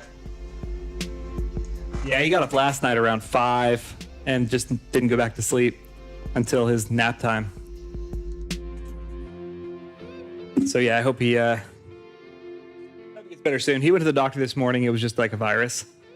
They tested for, you know, all the big hitters, and they all kind of came back negative. So. Okay. Let's see. Let's walk back from... or let's just walk through this real quick. So after I select a magic here, when I confirm magic, on confirm toggled, I say, hey, active player. I confirm there, and that's going to go to my priority list, my camera, let's go to that method. So on confirm here, this is what goes on. Let's see, so that sets the magic node priority to 0. The one thing it's not doing is setting my priority of my character to 0, which I should do. So I should say active player dot priority equals 0. I think that's good. And then that should trigger me to go to directional select since my priority drops to 0. All right, let's check. Oh man. Okay, so it skipped directional select. Let me check that out. I do want to go through directional select. Let me think about that for a sec. Oh, actually, you know what? I think I might know that one. Let me go back to my priority list here. Let's see. On direction select. Yeah, so I actually should set priority to 1.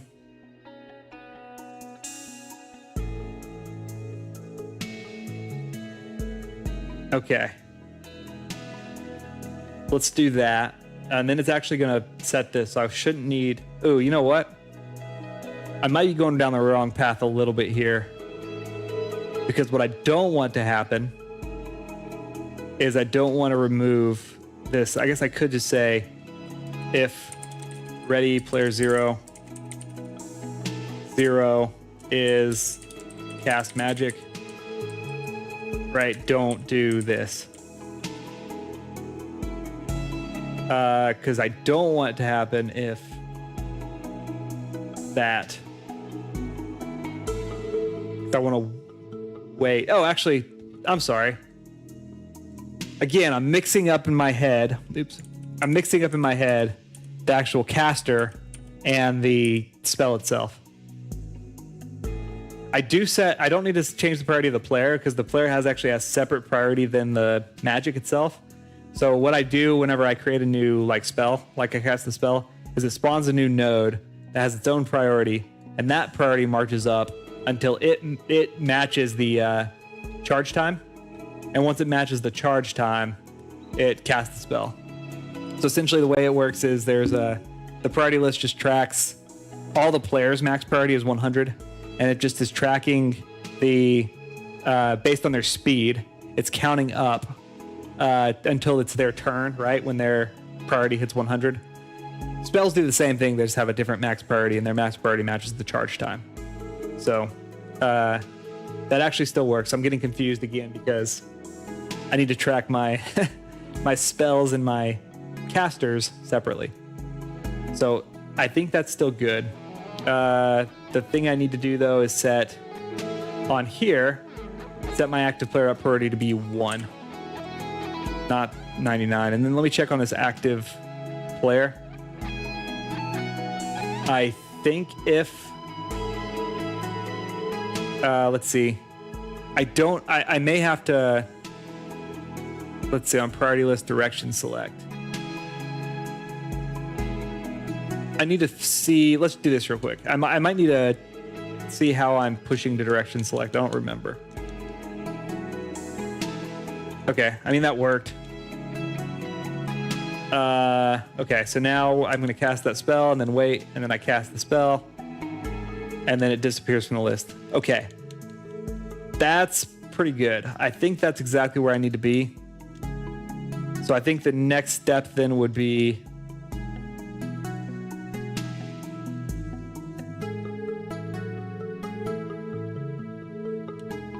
I thought about doing like some more complicated formula. It does put it in the right spot, I think.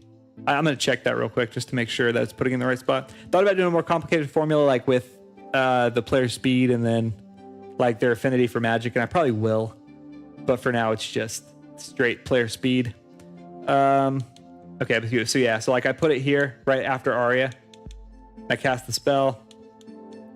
And then if you look here, it should come after Arya, and I wait, and then it casts it. The only thing that I don't have, right, that I still need to code is like if I do, say I cast water.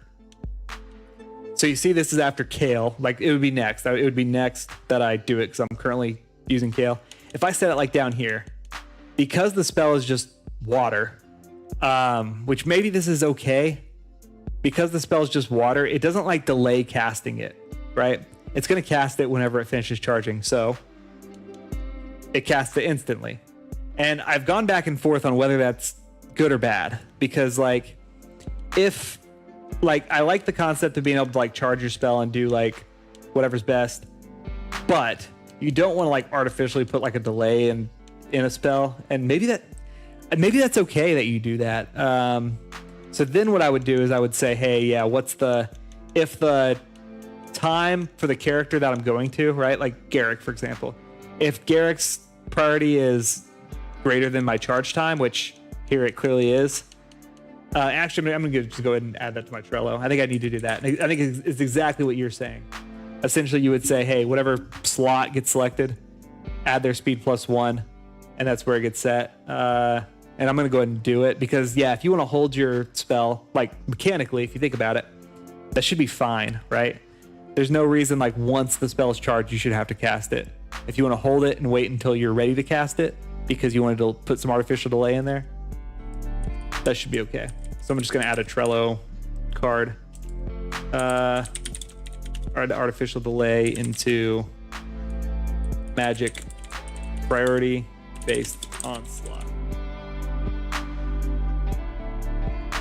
All right, that's added. But ultimately, I think I met the goal for today. So let's see. So unless you're trying to hold it. Yeah. So yeah, essentially. Oh yeah. Each of these items though. So like this is Garrick's normal priority where he'll get to. This is that plus 100. So it actually does have like it calculates a list out to 100 moves. And they actually all have their own priority. So it is pretty dynamic. So all I have to do is grab this item and I can actually like grab what the priority would be on this item and set the charge time equal to that priority. So I do think that'd actually be pretty easy to implement and would be very good. So I probably will do it. But ultimately, yeah, I think we got to where I really want to. So next what I can do is implement that because I think that'll take all of like 20 minutes, maybe at most. And then implement actual damage because obviously I don't have it. The spells aren't doing anything. So actually I'm curious if I do cast it on somebody. I used a lot of the same code from attack.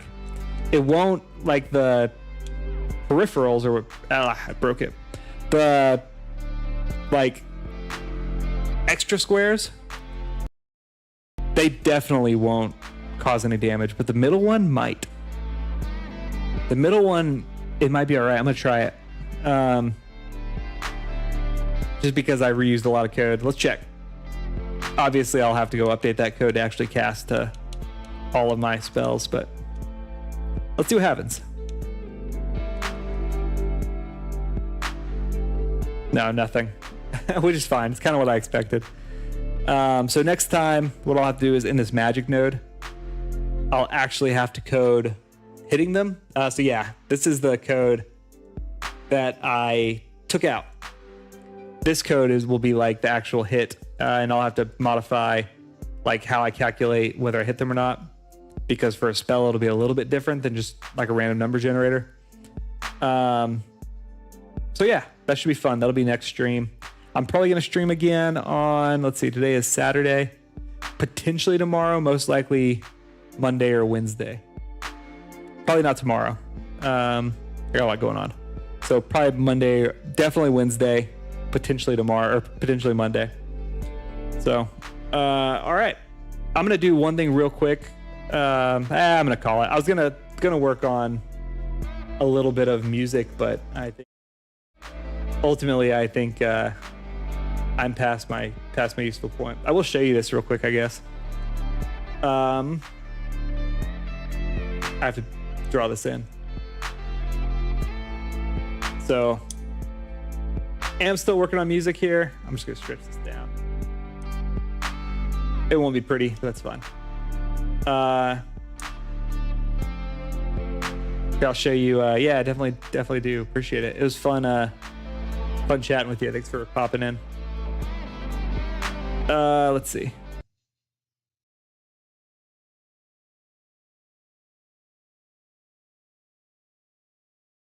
I'll show you my, and the sound's gonna get bad for a second because I don't have any of my vocal chains on, but glad you had a good time.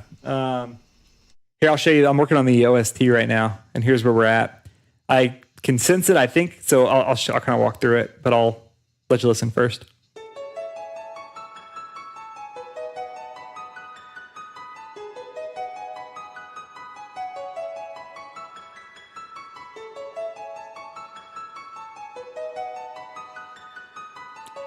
I'll probably end up using this for some kind of trailer.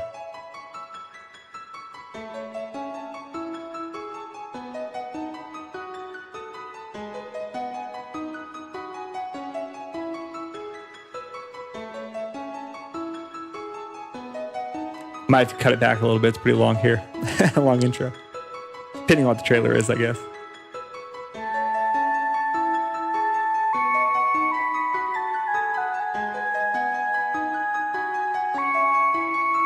Okay. This is all just improv, honestly. I haven't actually drawn this. I just kind of was messing with MIDI controller. It's also a little bit loud. The no mixing here. I do like this part, though.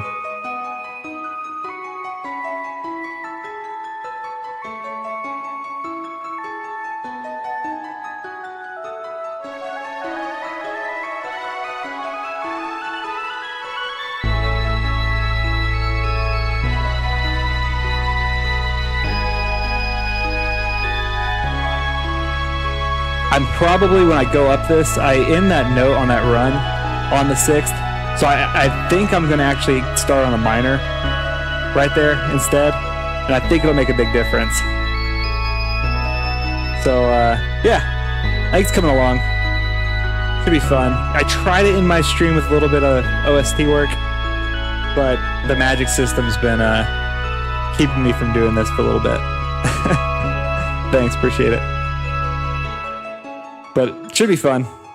So I'll keep working on it, and then hopefully before too long, make progress. So yeah, I want to essentially right here. Nice. Very good. Hey, at least you have something, right? So yeah, essentially here I want to, let's just go ahead and do this real quick. I think I can just do that on all these.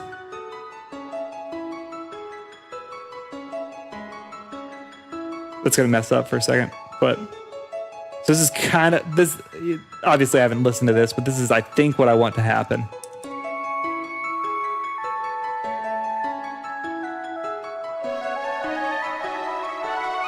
Oh wait, actually, wait. Oh, I almost messed that up. That'd have been bad. Not that anything really bad would have happened, I guess. It just wouldn't have been. It wouldn't have sounded good, for sure. That's what I wanted. And then what we'll do is here, like that. That's good, that's good. I don't know what this is going to sound like over it, or this. It is very SNES sounding. I got to find another, instead of this basic wind, I got to find another instrument. I just haven't found a MIDI instrument I like. Let's see if this is what I want.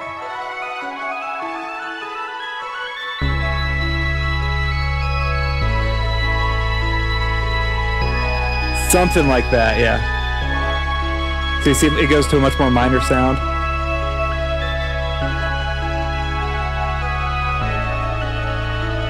And all I did was shift the the things. What I'd probably do is go over. Yeah, all of the instruments are all included in Ableton Live Standard. So all of these instruments are available. I did have some guitar for it, but I kind of got rid of it just because I could not make it work. I tried real hard making it sound good and made no progress. It sounded real bad. Let's see. And then on these, I'd go back to, after one bar starting there, I'd go back to this. But yeah, Ableton Live Standard has a lot of really good sounding instruments. I do need to find, I've tried, I don't really like their strings for the most part. So yeah, let's see. So yeah, I'm starting on the 6th because that's where this is like ending. So I want to start on the minor. I'm going to start back a little bit. But yeah, I could try to do the 7. So yeah, right now it's doing a 4-5-3-6, 4-5-3-6, 4-5-3-6. So this might sound a little stale, but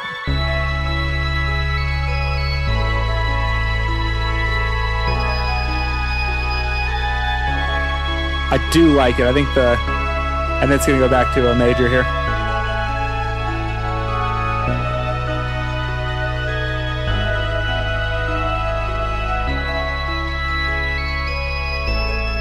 I'm going to lose it.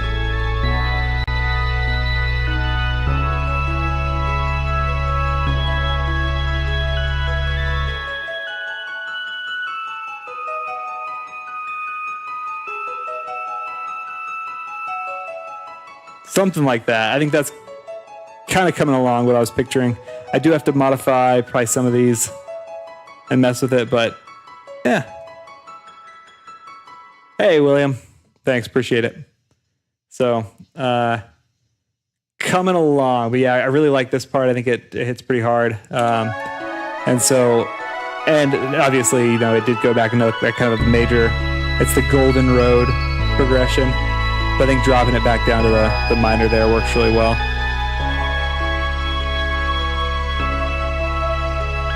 I'll have to check out the ones in FL Studio and see. These aren't bad.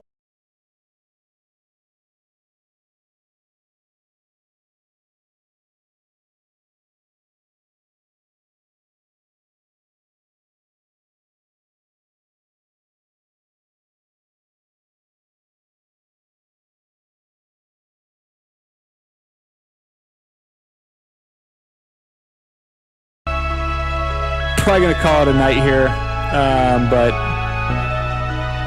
no, this is fun. Thanks for popping in, everybody. And I'll be back, like I said, I think around Tuesday is probably when I'll be back, or Wednesday, sorry. But potential stream on Monday. Yeah, yeah. You have a good night too, and tell everybody I said hi, and I'll talk to you soon. How tall am I? I am 5'9"-ish. Probably on a good day. Definitely not a giant by any means. But all right, we all have a good night. I'll find someone to raid on the Twitch side, and talk to you soon.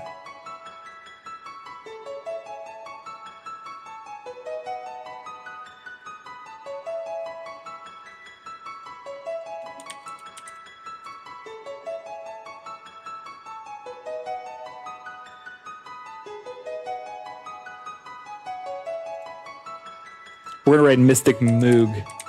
They're great. So give a hey guys, and talk to you soon.